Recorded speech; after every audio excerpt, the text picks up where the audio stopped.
포장이 조립만큼 오래 걸려요. 어쩔 때는. 이게 진짜 까다로운데, 이거 1080이잖아요. 겁나 무겁잖아요.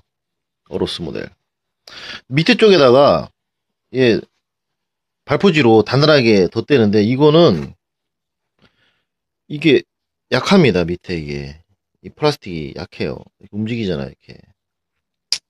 그래서, 여기에는 대면 안 되잖아요. 여기에 대면 박살나니까. 그러니까 이 끝에다가 이제 발포지, 이거 놓고, 틈이 이제 한 1mm, 2mm 있으니까 그 사이에다가 이게 뚜껑 종이를 접어가지고 끼워가지고 이게 못 움직이게 해야 됩니다. 당연히 위쪽도 타워쿨러 사이에 이제 일단 적당하게 크기로 그 두께 이제 발포지를 댄 다음에 이제 그 좀 남은 틈을 이 박스로 이렇게 메꾸는 거죠.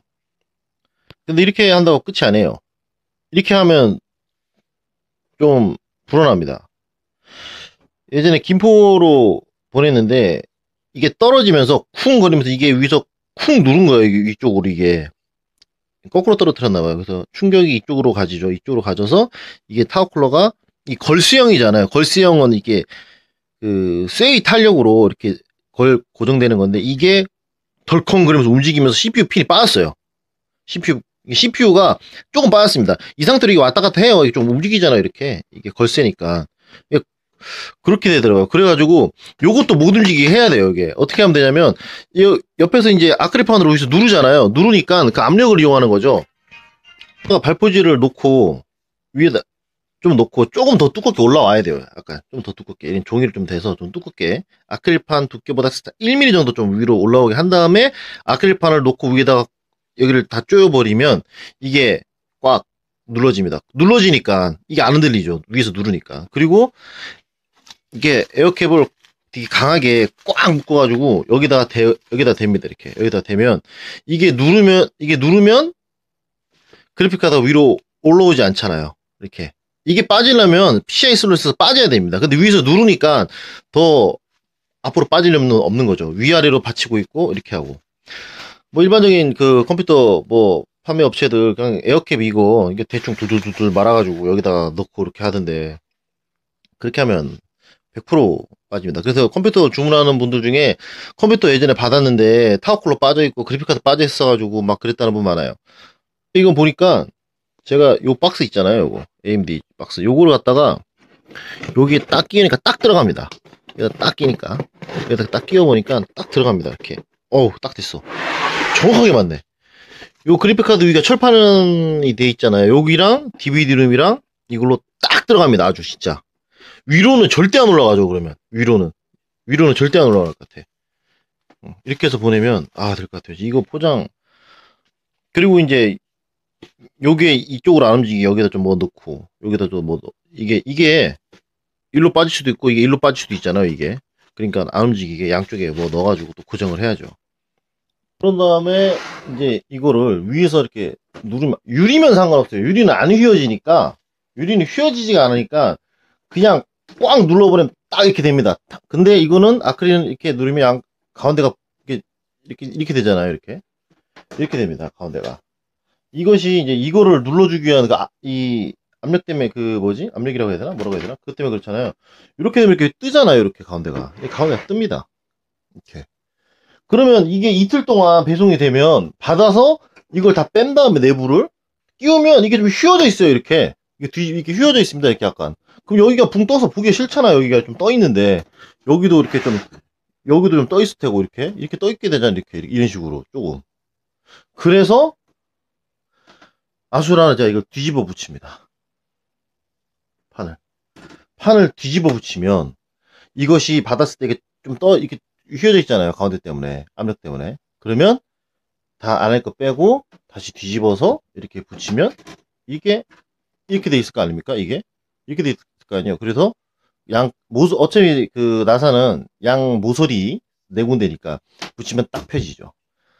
이건 진짜 내가 생각해도 겁나 디테일한 것 같아. 이거를 뒤로 이게 압력으로 누르기 위해서 이거를 뒤로 뒤집어서 이렇게 붙이는 업자가 어딨어. 이렇게 가운데 부분이 좀 뜨죠.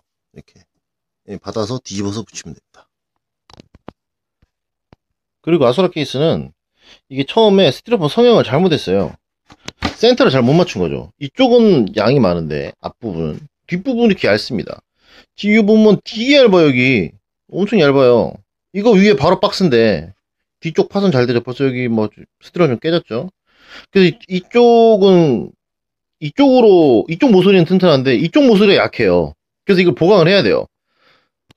다행으로 야소라 케이스는 스티로폼 그 크기보다 박스 크기가 지금 보면 1cm 정도 더 많아요. 남아 이만큼이.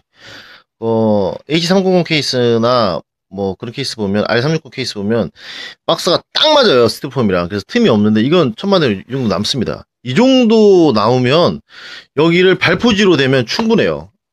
이런 에어캡이 아니라 발포지. 이런 발포지로 해야 됩니다. 에어캡은 이게 버벅 터지면은 이게 쿠션이 없어지는데 발포지는 터지지가 않으니까 단단하게 이게 그 충격을 다 보호할 수 있어요. 이거를 크게 이렇게 맞게 잘라서 붙이면 됩니다. 그래서 비싼 케이스 보면 발포지가 들어있어요. 그 12만원짜리 유리로 된 케이스 그런 것들은 내부가 스티로폼이 아니에요. 스티로폼은 충격을 이렇게 쿵 받잖아요. 그러면 같이 이게 깨져요. 깨지면서 같이 먹어요. 근데 발포지는 쿠션처럼 쭉 하고 이렇게 내부 충격을 안 먹습니다. 이렇게 끝까지 가는 거를 보통 놓는데 그냥 그게 없을 때 이렇게 가운데만 놔도 돼요. 그렇게 문제가 없더라고요.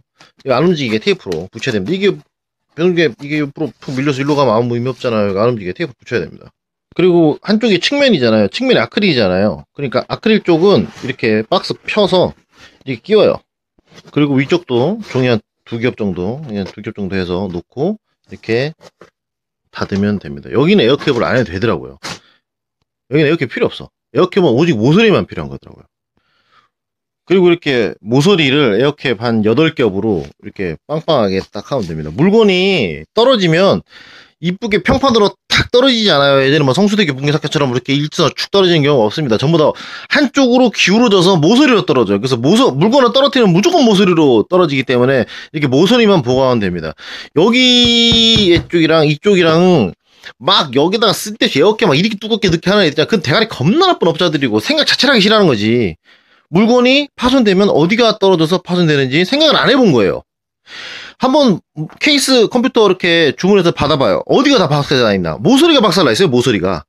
이쪽은 박살이 안 납니다. 이쪽이 박살나는 경우는 뭐냐면 어떤 다른 그 5톤 탑차에 막 싣게 되면 뭐 앞에가 뾰족하거나 아니면 다른 제품의 단단한 모서리 부분이 여기를 찍습니다. 푹 하고 찍어가지고 푹 박혀가지고 여기 안에가 파손되는 경우가 있어요. 그래서 아까 보듯이 종이를 안쪽으로 2-3겹을 더 대는 이유가 뚫지 못하게 하려고 그러는 거예요. 이게 팍 뚫려도 그 종이가 딱 버텨주게. 케이스 포장은 모서리가 핵심이에요.